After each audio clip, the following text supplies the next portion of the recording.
আছে, আমি নিজে প্রমাণ করেছি আমিরে জামাতকে দিয়ে। বাংলায় বলছি ভাই, ওপেন, এটা রেকর্ড হচ্ছে। আমি ওনারে নিজে পরীক্ষা করার জন্য না, এমনিতে একবার হাতের ভেতরে ৬০,০০০ টাকা দিলাম যে স্যার এটা রাখেন। ওলা সঙ্গে সঙ্গে সামনে নুরুল ইসলাম বুলবুল ভাই ওনারে দিয়ে বলছে সংগঠনে কাজে লাগান। আমি দিলাম ওনার পারিবারিক খরচ করার জন্য, ব্যক্তিগত। লোকটা দিয়ে দিলে দেখলেও না কয় টাকা আছে। কুষ্টিয়ায় গিয়েছিল, কানে কানে আমি টাকা দিলাম হাতের ভেতরে, প্রথমে ১৫,০০০ আর ঘরের ভেতরে এসে ১০,০০০। ও ছাতা সব দেখি সামনে শাহাবুদ্দিন ভাই ওনারা দিয়ে দিলেন। কি গো, টাকা দিয়ে কি করবো? যারে দি খরচ করার জন্যে। আরে কোন মানুষ যদি দুনিয়া বিমুখ হয়ে যায়, ওর ভেতরে আল্লাহ এমন এমন সূক্ষ্ম জিনিস দান করে যেটা পৃথিবীর অন্য কেউ জানে না। এই দেশের সাংবাদিক প্রশ্ন করেছিল আমির জামাতের কাছে যে এত জনপ্রিয় আপনার এত দল, একবারও তো ক্ষমতায় যেতে পারেন না, আপনাদেরকে মানুষ চায় না কেন? জবাব দিয়েছে, মহসিন আজান দেয়, সবাই নামাজ পড়তে আসে।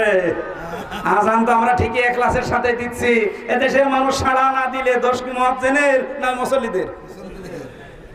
আপনি সূক্ষ্ম কথা কি বের করা হতো সহজ? সুবহানাল্লাহ বলতে পারেন না? তাহলে আমরা ইব্রাহিমের সন্তান যারা দাবি করি, জাতির পিতা হিসাবে যাকে আমরা মানি, নাম কি? আরো জোরে।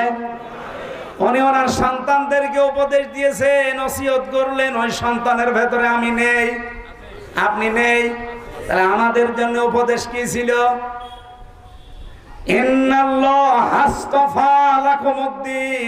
অবশ্যই আল্লাহ তোমাদের জন্য একটা দিনকে মনোনীত করেছেন, নির্বাচিত করেছেন, পছন্দ করেছেন। এখন দিন কি? এই রাতের পরে যেটা আসবে ওই দিন। বলেন বলেন। পড়া কোরআন শরীফে আমি দিনের 19টা অর্থ পেয়েছি। প্রতিটি জিনিসের সামনে আপনাকে আত্মসমর্পণ করা লাগবে। সবচেয়ে বেশি আমার কাছে পারফেক্ট মনে হয় দিন মানে জীবন ব্যবস্থা, ইসলাম। এজন্য ইন্নাদ দীনা ইনদাল্লাহিল ইসলাম আফা গায়রা দীনিল্লাহি ইয়াবগুন ওয়া লাহু আসলামা মান ফিস সামাওয়াতি ওয়াল আরদ ওয়া মা ইয়াবতাগি গায়রাল ইসলামি দীনান ফালা ইউকবালা মিন। এরকম সূরা 17টা আয়াত আছে। এই সবগুলো আয়াতের সামারাইজ কথা এই, আল্লাহর কাছে মনোনীত একটাই জীবন ব্যবস্থা, তার নাম ইসলাম। সুতরাং বাংলাদেশে যারা আজ ইসলাম বাদ দিয়ে অন্য কোন বিধান, অন্য কোন নিয়ম নীতি কায়েম করতে চাচ্ছেন, আল্লাহর কসম আপনি জীবনেও ইসলামে পরিপূর্ণ প্রবেশ করতে পারেননি। আমরা ইসলামে পরিপূর্ণ প্রবেশ করতে চাই। এই জন্য জীবন ব্যবস্থা হিসাবে এই বাংলাদেশে আমরা কায়েম করতে চাই কাকে? ইসলামকে। বলেন বলেন, আরো জোরে বলেন। এটা যদি আপনার কাছে রাজনীতি মনে হয়, এটাই তো আমার রাজনীতি। এটা যদি ধর্ম ব্যবসা মনে হয়, এটা আমার ধর্ম ব্যবসা। কারণ আমি ইসলামে পরিপূর্ণ প্রবেশ করতে চাই। আমার পিতা আমাকে ওসিয়ত করেছে। এই কথা বলছেন এখানে? আমার পিতার শেষ ওসিয়ত ছিল ওয়ালা তামুতুন্না, মরবা না, ইল্লা ওয়া আনতুম মুসলিমুন, যতক্ষণ মুসলমান না হতে পারো। তাহলে আমরা পুরুষ মানুষ যারা, আমাদের মুসলমান হওয়ার নিয়ম, মেয়েরা যারা এসেছে তাদেরও মুসলমান হওয়ার নিয়ম নেই? এই কোরআনে আল্লাহ 500 আইন দিয়েছেন, শরীয়তের বিধান বলা হয়। এগুলোর সামনে স্যালেন্ডার করা, আত্মসমর্পণ করা, নিজের মন আর বলে কিছু নেই। ওই যে আয়াতটা পড়লাম আমি শপথের দিনও পড়েছিলাম, ইন্না সলাতি, এর ভেতরে সব আছে। অনুসুকি, এর ভেতরে আরো বেশি আছে। সলাতের ভেতরে যত কিছু আছে, নুসুকের ভেতরে আরো বেশি আছে। আমার সলাত, আমার নুসুক। নুসুক মানে কি? শুধুমাত্র কোরবানি না। এটা তাফসিরে ওই যে মাযহারিতে আছে, আল্লামা সানাউল্লাহ পানিপতি রহমতুল্লাহ আলাইহি মাযহারি তাফসিরে উনি লিখেছেন। এই জায়গায় আমি ব্যাখ্যা করতে গিয়ে পেয়েছি, নুসুক শব্দের তিনি 3টা অর্থ দিয়েছেন। 1 নম্বরে নুসুক মানে কোরবানি করা, 2 নম্বরে নুসুক মানে হজের কার্যকলাপ, 3 নম্বরে নুসুক মানে ইবাদত বন্দেগী। বলেন তো একটা জীবনে এর বাইরে আর থাকে কি? বলেন, এর বাইরে আর কিছু থাকে না। তার মানে আমার নামাজ, আমার জীবনের যত কোরবানি আছে, এমনকি আমি যদি বেঁচেও থাকি, আমি যদি মরেও যাই, লিল্লাহি রাব্বিল আলামিন, আমার রবের জন্য। মুসলমান পুরুষ মানুষ আমরা যারা এখানে দাবি করছি, আমাদের জাতির পিতা আমাদেরকে শিখিয়েছেন মুসলমান হওয়া লাগে কি করে। জীবনের প্রথম দিন থেকে তিনি পরীক্ষায় অবতীর্ণ। 50টা পরীক্ষা পর দিলেন, কোন পরীক্ষায় তিনি ফেল করেননি। আমরা তার সন্তান হিসাবে ফেল করলে হবে? বলেন বলেন। আমাদের মা হযরতে হাজেরা তিনিও পরীক্ষা দিয়ে তিনি এমন মুসলমান ছিলেন আল্লাহর সিদ্ধান্তের সামনে। তিনি শুধু স্বামীকে বলেছিলেন, স্বামী আমার মরুভূমির ভেতরে পানি আর খাবার ছাড়া আমার এই মাসুম বাচ্চাকে সব রেখে যাচ্ছেন, এটা কি নিজের ইচ্ছায় না আল্লাহর ইচ্ছায়? হযরত ইব্রাহিম ৮৬ বছর বয়সে পাওয়া সন্তান, কথা বলতে পারছিলেন না, শুধুমাত্র ইশারা দিয়েছিলেন আকাশের দিকে, আমার ইচ্ছা না আল্লাহর ইচ্ছা। হযরত ইব্রাহিম নবী আলাইহিস সালামের কথা ইঙ্গিত দেওয়ার পরে হাজেরা আমাদের মা তিনি যে কথার জবাব দিলেন যে নিশ্চিন্ত মনে বাড়ি ফিরে যান, ওই আল্লাহর উপরে আমার ভরসা এতটাই বেশি আছে যার আদেশ মতো আপনি আমার সন্তানকে মরুভূমিতে রেখে গেলেন, উনি জীবনেও আমার সন্তান আর আমাকে পানি আর খাবারের অভাবে মারবেন না। তার এই বিশ্বাস সত্য হয়েছিল না হয় নাই? এখনো পর্যন্ত তার প্রমাণ চমচম। এক কথা বলে দেখেন, নবী ইব্রাহিম দোয়া করেছিলেন আমার সন্তানদেরকে ফল ফলাদি দিয়ে তুমি রিজিক বৃদ্ধি করে দেবে। আপনি দেখেন খালি পাহাড় পাথর আর মরুভূমি, কিচ্ছু নেই, অথচ আরব জানে কোনো খাবারের অভাব আছে? ইব্রাহিম নবীর দোয়া এটা, মানে হাজার হাজার বছর আগে দোয়া করেছিলেন, ওখান থেকে আরম্ভ হয়েছে। যদি ইব্রাহিমের আদর্শ আজও তারা মেনে চলতে পারে তাদের অভাব কোনোদিন হবে না। আমরা ইব্রাহিমের সন্তান দাবি করছি, আমাদের মা বোনদেরকেও হাজেরার মতো এরকম তাওয়াক্কুল করা লাগবে, ভরসা করা লাগবে। কার প্রতি? ৮৬ বছর পর্যন্ত তার সন্তান হয়নি, কোনোদিন তিনি মাজারে যাননি, কবরে যাননি, কোনো বাবার কাছে যাননি। আর আপনি আপনার ভেতরে আকীদাটা, আমি এই যে ইসলামে প্রবেশ করার 5টা কথা বলছিলাম, তার দ্বিতীয় নম্বর এটা, আকীদা সাফ করা লাগবে, আকীদা বিশুদ্ধ করা লাগবে। অধিকাংশ মেয়েদের নামাজ আছে, রোজা আছে, পর্দাও করে, কিন্তু একটু অসুখ বিসুখ হয়ে গেলে, সন্তানাদি হতে একটু দেরি হলে ওর আর মাথা ঠিক থাকে না, চলে যায় একবারে আটরশি, একবারে চলে যাচ্ছে যে সুরেশ্বরী। আর এই যে গোয়ালন্দ ঘাট পাওয়ার আগে এক মাজার আছে, অনেকে যে মাথা ঠোকাচ্ছে। এমনকি আমার মতো হুজুর পেলেও অনেকে পাগল হয়ে যায়। সেদিন বগুড়াতে এক মহিলা এসে বলছে, মহিলা না স্বামী পাঠিয়েছে, ওর স্বামী এসে বলছে হুজুর আপেল পড়ে দেন। আমি আসলে ফাতিহা পড়ে ফু দিলাম, আমার কানের কাছে মুখ নিয়ে বলছে এমন ভাবে আপেল পড়বেন যেন ছেলে হয়। আপেল ফেলে দিলাম। বলছে আপেল কই? বলে ফেলে দিয়েছি। কেন? আরে ভাই আপেল পড়ে যদি ছেলে হইতো আমার ম্যাডামের 3টে মেয়ে হইতো না। আমি ওরে শুধু আপেল খাওয়াতাম। এত কিছু পড়িয়ে শুনিয়ে তারপরও 3 মেয়ে, আর আপনি আমার কাছে এসেছেন যে আপেল পড়া নেবেন, আপেল ফেলে দিয়েছি। আমার বউ পাঠিয়েছে খালি মারবার মেয়ে হয়, হুজুরকে দিয়ে এমন আপেল পড়াবে যেন ছেলে হয়। আমি কি ডাউনলোড করে দেব? মা বোনেরা আকীদা বিশুদ্ধ করেন। একটা মাসলুম দল বাংলাদেশে, জামাত ইসলামী বাংলাদেশ, তাদের আকীদা ঠিক নেই, আকীদা ভ্রান্ত, এই কথা তুলে অনেকে ফতোয়াবাজি করে। দাঁত মুখ খুলে ফেলা দরকার এই শয়তানগুলো। কিসের আকীদার কথা বলেন? বাংলাদেশ জামাত ইসলামের আকীদা হচ্ছে আল্লাহর জমিনে আল্লাহর দ্বীন কায়েম করা। এর বাইরে যদি কোনো আকীদা থাকে ওই জামাত আমি মানি না। আপনি জিজ্ঞাসা করে দেখেন, যদি কেউ থাকে জামাত ইসলামের, তারা এমনি গোপনে বলেন যে তোমার আকীদা কি? ও যদি বলে আমার বাবার আইন কায়েম করা আমার আকীদা, ওরে ওই সময় ওই দল থেকে বাদ দিয়ে দিবে।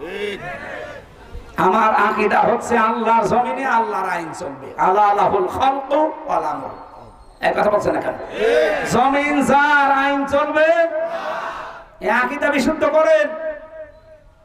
এই আকীদা অনেকের নেই, তাদের কোনো ফতোয়া নেই, অথচ এই মাসলুম দলটার উপরে আজ বছরের পর বছর এরকম মিথ্যা তহমত দিয়ে জাতিকে দূরে রাখতে চায়। জাতিও এখন বুঝে ফেলেছে যে বাংলাদেশে একমাত্র সঠিক আকীদাই এদের, যারা বলে আল্লাহর জমিনে আমরা আল্লাহর আইন চাই। আমরা আল্লাহর জমিনে আল্লাহর আইন চাই না।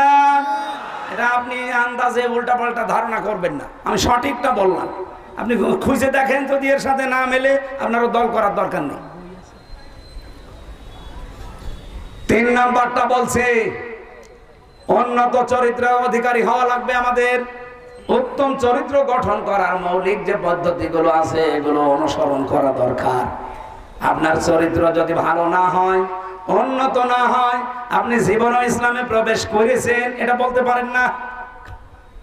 আজ বিশ্বের বহু মানুষকে আমরা দেখতে পাচ্ছি, তারা উপরে মানবতার কথা ছড়ায় কিন্তু তাদের চরিত্র, এই যে ভারতে মুসলিম আইন, আমাদের বাপ দাদাদের ধর্ম, আমার বাপ দাদার হাজারো বিঘা জমি জায়গাগুলো ওয়াকফ করা, সেটা এখন অবৈধভাবে জোর করে জবরদস্তি করে অবৈধ আইন পাশ করে দখলের চেষ্টায় আছে। কথা বলছেন এখন? আমি যে হাদিস পড়েছিলাম হযরতে আবু যর থেকে বর্ণিত, মনে আছে আপনাদের? মানিদ্দাগা মা লাইসা লাহু ফালাইসা মিন্না ওয়ালিয়াতাবাওয়া মাকআদাহু মিনান নার। যেই জিনিস তোমার না, ওটা যদি জোর করে নিজের দখলে নিয়ে নাও, আমি নবী 2টা কথা তোমার বিরুদ্ধে বললাম, ফালাইসা মিন্না, ওই দিন থেকে তুমি আমার আর উম্মত না। 2 নাম্বার ওয়ালিয়াতাবাওয়া মাকআদাহু মিনান নার, সে যেন জাহান্নামে নিজের স্থান তৈরি করে নিল। আজ ইহুদি আর এই মুশরিকরা এটা তো করেই নিয়েছে, অন্যের জিনিস দখল করে নিজের আয়ত্তে নিয়ে নিয়েছে ইসরায়েল আর এই মুশরিকরা। এই কথা বলছেন এখানে। 2 নম্বর, বাংলাদেশের সাথে একটা মিল আছে, আমি বলছি না, আমি যেই বললাম আমি বলছি না, আপনারা বলছেন ঠিক আছে, বলার দরকার নেই। হাদিসের প্রথম পয়েন্টটা কি ছিল? যে ব্যক্তি অন্যের জিনিস নিজের দখলে নিয়ে নেয়, ফালাইসা মিন্না, সে নবীর উম্মত না। এজন্য ফা আছে মাঝখানে, ফাটা 19টা অর্থে আসে। এখানে ফা দিয়েছেন খেলা করার জন্য না, নবীর প্রতিটি কথা গবেষণামূলক। ফালাইসা মিন্না, যদি সত্যি উপরের কাজ করেন নিচের যে শাস্তি আপনার উপরে বর্তাবে। কিন্তু ব্যাখ্যায় আমি আর একটা 2টা জিনিস পড়েছি, এদিকে তাকান, কষ্ট হচ্ছে? 1 নম্বরে বললাম কি, যারা যে জিনিস আমার না, ওই জিনিস যদি আমি জোর করে আমার দখলে নিয়ে নেই, আমার আয়ত্তে রাখি, তাহলে সঙ্গে সঙ্গে আমি নবীর দলভুক্ত থেকে বের হয়ে গেছি, আমি নবীর উম্মত না। বলেন বলেন। কিন্তু জিনিস যদি আমারই হয়, ওই জিনিস যদি আমার আয়ত্তেই ছিল কিন্তু হাতছাড়া হয়ে গিয়েছে, ওটা যদি আমি আবার ফেরত পাই, তাহলে আমি এই শাস্তির আওতার বাইরে। এই যে ইসলামী ব্যাংক, যাদেরটা তারা ফেরত পেয়েছে। আপনি এখন যদি বলেন যে ওরা দখল করে নিয়েছে, আপনি পাগলামি কথা বলেন কোন কারণে? ওরা দখল করেছে মানে জিনিস ওদের, ওরা ফেরত পেয়েছে। যারা এতদিন নিয়েছিল ইসলামী ব্যাংক তাদের, এদের মাথার ঘাম পায়ে ফেলা, রক্তের তৈরি করা। এই কথা বলছেন না কেন? আপনি বলেন এটা মিথ্যা কথা? যাদের জিনিস তারা ফেরত পেয়েছে, বলছে ওরা দখলবাজ, ওরা দখলদারিত্ব করেছে। আরে শয়তানের, মিথ্যা কথা বলিস কোন কারণে? যাদের জিনিস তারা ফেরত পেয়েছে তারা এই শাস্তির আওতায় থাকবে না, সুতরাং তারা নবীর উম্মত থাকবে না। না, হ্যাঁ, যে জিনিস আপনার না, আমরা আগস্টের 5 তারিখের পর থেকে দেখতে পাচ্ছি অনেক মানুষ কিন্তু যে জিনিস যার না, সে বাবা শাহজালাল সব হালাল করে নিচ্ছে। নাকি রাজবাড়ি নেই? আছে, মানে নাম ধরা লাগবে। কত জিনিস আপনার না, আপনি নিজের মনে করে সে বিভিন্ন কায়দায় নিয়েছেন। যারা যা নিয়েছেন, ঘাট দখল, মাঠ দখল, বাজার দখল, দোকান দখল, অনেক জিনিস দখল, মেয়ে দখল, বউ দখল, সব ফেরত দেন। আমি আর নিচে নামতে পারলাম না। কত কঠিন কঠিন শাস্তির কথা দেখতে পাচ্ছে। ফালাইসা মিন্না ওয়ালিয়াতাবাওয়া মাকআদাহু মিনান নার। না, আপনার রাগ হলে নবীজিকে বলেন, আমার কোনো দোষ নেই ভাই, আমি অ্যাডভার্টাইজ করছি, এই কথা বলেন না? আপনার উন্নত চরিত্রের নমুনা এই। আপনাকে গালি দিয়েছে এই যে চেয়ারম্যান খাতখিরার আলীপুরের এই আব্দুর রউফ, এই চেয়ারম্যান কয়েকদিন আগে একটি অনতারে গালি দিয়েছে, বলেছে একটা বাটপার, এটা বিয়াদব। সে আলেমদের অপমান করবে না করবে, চরিত্র তো ওইরকম, খালি মানুষের জিনিস কিভাবে মেরে খাবে সেই ধান্দা থাকে। এখানে চরিত্র ঠিক করে। উন্নত চরিত্রের অধিকারী কারা, এই দেশের মানুষ এখন সব অলরেডি বুঝে ফেলেছে। এই জন্য ইসলামে প্রবেশ কারা করছে, আমরা এখন যদি এই লাইন দিয়ে পরিমণি হেঁটে যাই, আপনি ওয়াজ বাদ দিয়ে দৌড় দেবেন, কিন্তু সবাই না। পরিমণি না, পরিমণির খালাও যদি হেঁটে যায় এই লোক দৌড় দেবে? যদি দৌড় দেয় তাহলে মানুষের মনের সাথে আমিও দৌড় দেবো, জীবনও যাবে না, কারণ ওইভাবেই গড়ে উঠেছে। আল্লাহর কসম আপনাকে আমি গ্যারান্টি দিয়ে গেলাম, মাত্র 6 মাস ওই 9টা বিষয় খালি পূরণ করেন আল্লাহর কাছে, 6 মাসের ভেতরে আল্লাহর কসম আপনি ভালো মানুষ হয়ে যাবেন, আপনার জীবনই পাল্টিয়ে যাবে। 4 নাম্বারটাই পেয়েছি, সব কাজে ইখলাস লাগবে। আর এটা যাদের ভেতরে আছে আমি নিজে প্রমাণ করেছি আমিরে জামাতকে দিয়ে। বাংলায় বলছি ভাই, ওপেন, এটা রেকর্ড হচ্ছে। আমি ওনারে নিজে পরীক্ষা করার জন্য না, এমনিতে একবার হাতের ভেতরে 60,000 টাকা দিলাম যে স্যার এটা রাখেন। ওনার সঙ্গে সঙ্গে সামনে নুরুল ইসলাম বুলবুল ভাই ওনারে দিয়ে বলছে সংগঠনে কাজে লাগান। আমি দিলাম ওনার পারিবারিক খরচ করার জন্য, ব্যক্তিগত। লোকটা দিয়ে দিলে দেখলেও না কয় টাকা আছে। কুষ্টিয়ায় গিয়েছিল, কানে কানে আমি টাকা দিলাম হাতের ভেতরে, প্রথমে 15,000 আর ঘরের ভেতরে এসে 10,000। ও ছাতা সব দেখি সামনে শাহাবুদ্দিন ভাই ওনারা দিয়ে দিল। কি গো, টাকা দিয়ে কি করবো? যারে দি খরচ করার জন্য। আরে কোন মানুষ যদি দুনিয়া বিমুখ হয়ে যায়, ওর ভেতরে আল্লাহ এমন এমন সূক্ষ্ম জিনিস দান করে যেটা পৃথিবীর অন্য কেউ জানে না। এই দেশের সাংবাদিক প্রশ্ন করেছিল আমির জামাতের কাছে যে এত জনপ্রিয় আপনার এত দল, একবারও তো ক্ষমতায় যেতে পারেন না, আপনাদেরকে মানুষ চায় না কেন? জবাব দিয়েছে মহসিন আজান দেয়, সবাই নামাজ পড়তে আসে। আজান তো আমরা ঠিকই ইখলাসের সাথে দিচ্ছি, এদেশের মানুষ সাড়া না দিলে দোষ কি মুয়াজ্জিনের না মুসল্লিদের? আপনি সূক্ষ্ম কথা কি বের করা হতো সহজ। 5 নাম্বারটাই পেয়েছি, লেনদেনে স্বচ্ছ হওয়া। এটা নারী পুরুষ আমাদের অনেকের ভেতরে নেই। যে দোকানে বাকি খায় ওই দোকানের সামনে যায় না। আপনি ইসলামে এখনো পরিপূর্ণ প্রবেশ করতে পারেননি, 5টা বিষয় থাকতেই হবে। 9টাকে আমি সামারাইজ করলাম, এটা ফিসিল আলীর কোরআনে পাবেন। সাইয়্যিদ কুতুব এমন সুন্দরভাবে দিয়েছেন না। 1 নম্বরে আত্মসমর্পণ করা লাগবে দ্বীনের কাছে। 2 নম্বরে বিশুদ্ধ আকীদা তৈরি করা লাগবে। 3 নম্বরে উন্নত চরিত্রের অধিকারী হওয়া লাগবে, এটা ট্রেনিং দেওয়া লাগে, এমনি হয় না। 4 নম্বরে ইখলাস লাগবে প্রতিটি কাজে। 5 নম্বরে লেনদেন স্বচ্ছ হওয়া লাগবে। আল্লাহ নারী পুরুষ যারা আমরা এসেছি প্রত্যেককে এই 5টা কাজ করে ইসলামে পরিপূর্ণ প্রবেশ করার তৌফিক দেন। সম্মানিত মা বোনরা, আপনাদের জন্য আমার জীবনের একটাই ওয়াজ। খাদিজাতুল কুবরা রাদিয়াল্লাহু তাআলা আনহা জীবনে 1 ওয়াক্ত নামাজ পড়েননি, একটা রোজা রাখেননি, একটা দিনের জন্য তিনি পর্দা করেননি, জীবনে 1 হজ করেননি, একবারও 1টা টাকা যাকাত দেননি। কিন্তু আল্লাহ নিজে তাকে সালাম দিয়েছেন আর জান্নাতে একটা ঘর বানিয়ে সুসংবাদ পাঠিয়েছেন। তার পুরা জীবন আমি পড়ে দেখেছি, একটাই মাত্র কারণ, তিনি জীবনে কোনো দিন এই যে বলতে পারেন যে এতদিন নামাজ পড়লো না, রোজা রাখলো না, পর্দা করলো না, জান্নাত পাবে মানে? হ্যাঁ পাবে, কারণ উনি ইন্তেকালের পরে এই বিধানগুলো সব নাজিল হয়। উনি পাননি তাই মানেননি, কিন্তু ওনার জীবনী পড়ে আমি একটা বিষয় ক্লিয়ার, কোনো দিন 1 দিনের জন্যও স্বামীর মনে কোনোদিন তিনি দুঃখ দেননি। এখানে যারা আছেন একটা কথা আপনি বলতে পারবেন যে জীবনে বিয়ের পর থেকে আজ পর্যন্ত কোনোদিন একটা দিনের জন্য আমার স্ত্রীর কাছে আমি কোনো দুঃখ পাইনি? হাত ধরেন তো এরকম স্বামী। হ্যাঁ, প্রত্যেক দিনই পাই। একটা মানুষও নেই। হ্যাঁ, একজন মুরব্বী মানুষ আছে, আপনার স্ত্রী আছে? আল্লাহর রেজাটা পাওয়া গেল। একটু দাঁড়ান তো দাদা, এরকম বউ থেকে বিয়ে করবেন আপনার? তাও না। সম্মানিত মা বোনেরা, শুনলাম বিভিন্ন জায়গায় বসে আছেন, দেখেন লক্ষ লক্ষ মানুষ এখানে, এখানে না থাকলেও ক্যামেরার সামনে আছে। সারা পৃথিবীর কত মানুষ দেখতেছে, একটা স্বামী হাত তোলে না, একটা বুড়ো হাত তুলেছে না। আমি তো আশা করছিলাম যে সামনে 3 চেয়ার আলা হাত তুলবে,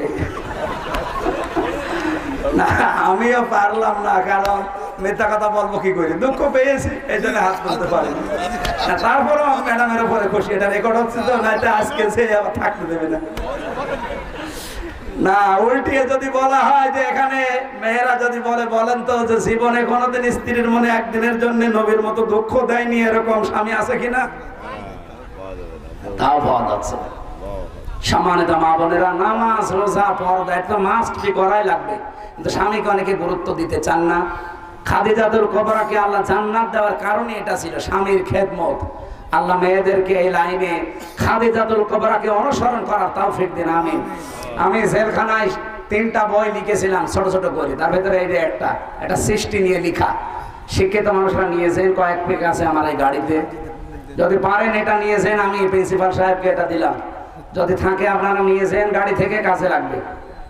আগামী 16 তারিখে এই বালিয়াকান্দিটার মাহফিল আছে। কোন জায়গায় জানো ভাই? তেতুলিয়া, বালিয়াকান্দি তেতুলিয়া এই যে ওনার মাদ্রাসায় আছে। আমিও কিন্তু 9টায় উঠবো।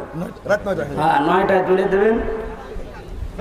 মৃত ব্যক্তিকে কাঁধে নিয়ে 41 কদম কাঁধ পাল্টানোর কি ব্যবস্থা আছে? এটা আপনার কাঁধে ব্যথা হয়ে গেলে করবেন, এটা করা হাদিসের নিয়ম না। মৃত ব্যক্তির জানাজার সময় ফাতিহার কোলখানি দেওয়া যায়, এটা সেকেন্ড শরীয়ত বৈধ কিনা?